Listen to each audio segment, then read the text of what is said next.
Alright, so I know this review is a couple days late, but I wanted to have time to sit down and actually watch it. And here we are, my review for the first two episodes of Unicorn Warriors Eternal. This is one of my most anticipated animated shows to come out this year. If it's anything Gennady Tartakovsky, I am always in. Like, you guys know me, I will totally be down for whatever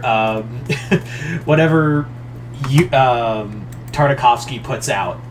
And yeah, obviously with how well Primal did, Cartoon Network was like, they made him the Kevin Feige of... They basically made him the Kevin Feige of Cartoon Network, which I think is really cool. So, I was really looking forward to this. I'm so glad this is on Adult Swim, and again, I've said this before, where I'm really glad Adult Swim is taking chances with new shows, and rather than just stoner comedies. Although, God bless them, they're still doing stoner comedies, because that's what makes the money.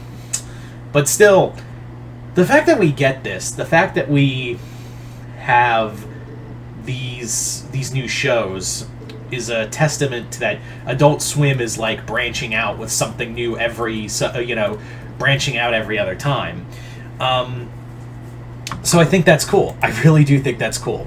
And Unicorn Warriors Eternal was definitely a show that made me go, I wonder how this will go.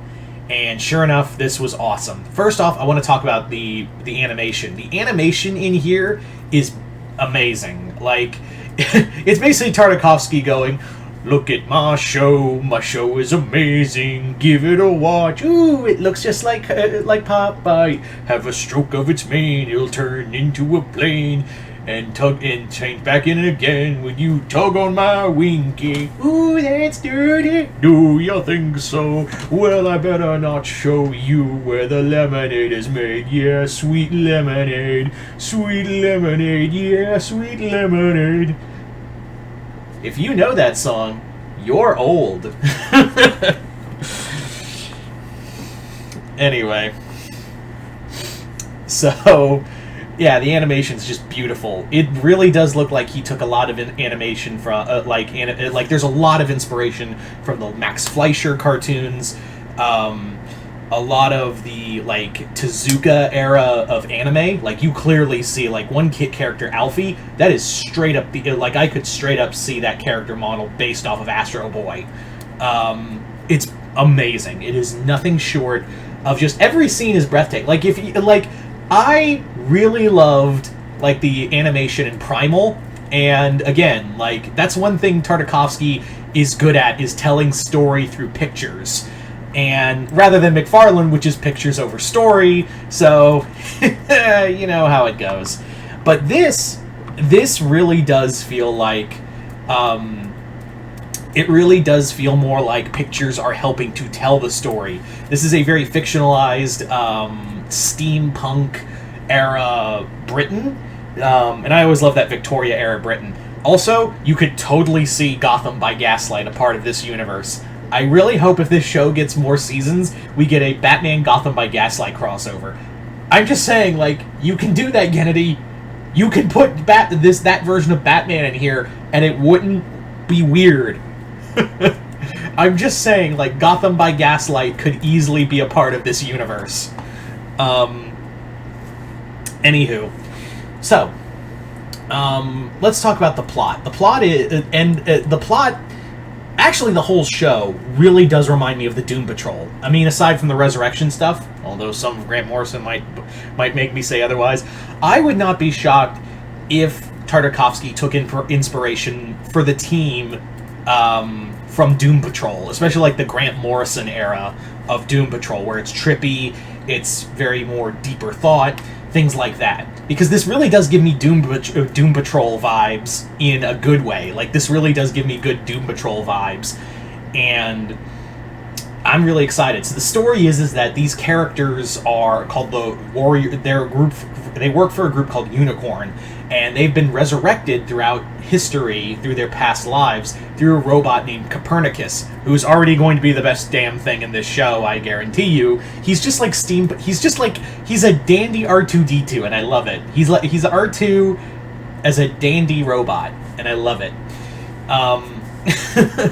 So,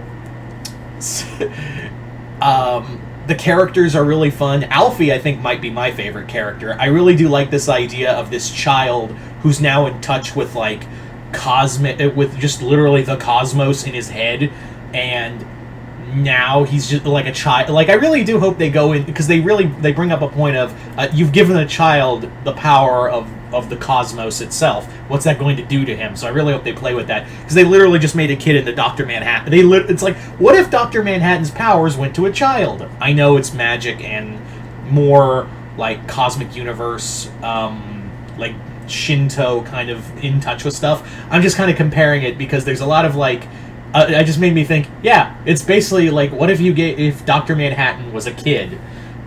That's the best way I could describe it. And how well can you manage it?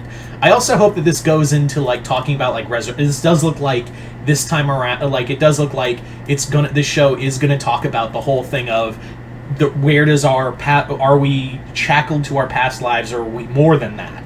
I really do like that. Melinda/Emma is going to be really fun. I feel bad because they are going to lewd the internet is going to lewd the shit out of her. I'm not making that a joke. I just know how the internet works. And also, yes, I already know the Fox lady is probably getting looted hard too, because do she got the booty? She do. Yeah. Tartakovsky knew what he was doing with that character design, I'm just saying. This show is beautiful. This two-parter intro was very well done. There's not a lot of like I'm actually surprised of how tame this was. I was expecting it to be a lot darker, although I do imagine it will be darker coming in the coming episodes. Got tongue-tied there. I do imagine it will be a lot darker in the coming episodes. I do imagine there'll be a little more like what we'll see from Primal.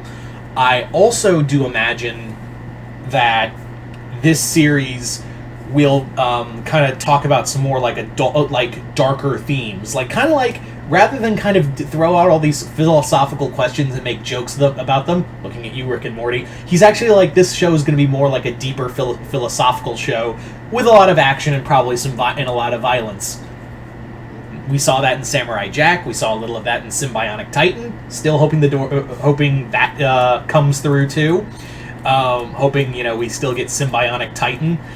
But this is a brilliant show, and I really hope it doesn't get kneecapped. I really hope it doesn't, because this looks like it's it's going to be like a thinking man's cartoon. I really do feel like it's going to be the thinking man's cartoon, give or take. I just have that feeling, and I'm all for it. I'm all for this higher level of entertainment in animation, because that's the thing. Anime can get away with doing like these shows that talk about philosophy while also doing these kind of like badass action scenes. But at the same time, American animation tries that, and people are like, oh, it's so boring. Here, we have a shot to see something that can be deep and philosophical and do like cool action shit. Like we see, like this looks like I'm hoping for like a steampunk Evangelion. Oh God, I just bummed myself out there for a second. But yeah, I'm very excited for this show. I think I'll do a season 1 finale once this is all done, and yeah, I'm very all I could say is this is really cool. If there was also, side note, if anyone's wondering if this is going to be part of the Infinityverse, the fanfiction universe I do with my friend Jason Voorhees, yeah, we did say, yeah, this is going to be Infinityverse, but I don't know if this is going to be the Prime universe, where our main Earth, or is this going to be in the multiverse? It's going to be hard to say, but that's we looked at that show, and when the trailer came out, we were like, yeah, this is our Doom Patrol, right? This is our fanfiction universe's Doom Patrol right here. So, anyway, so you guys tell me in the comments below, what did you guys think of Unicorn Warriors Eternal? Did you guys like it, hate it? Comment below, let me know, and once again, hope you all enjoyed this. I'm Mr. Multiverse. I'll see you next time in the Multiverse.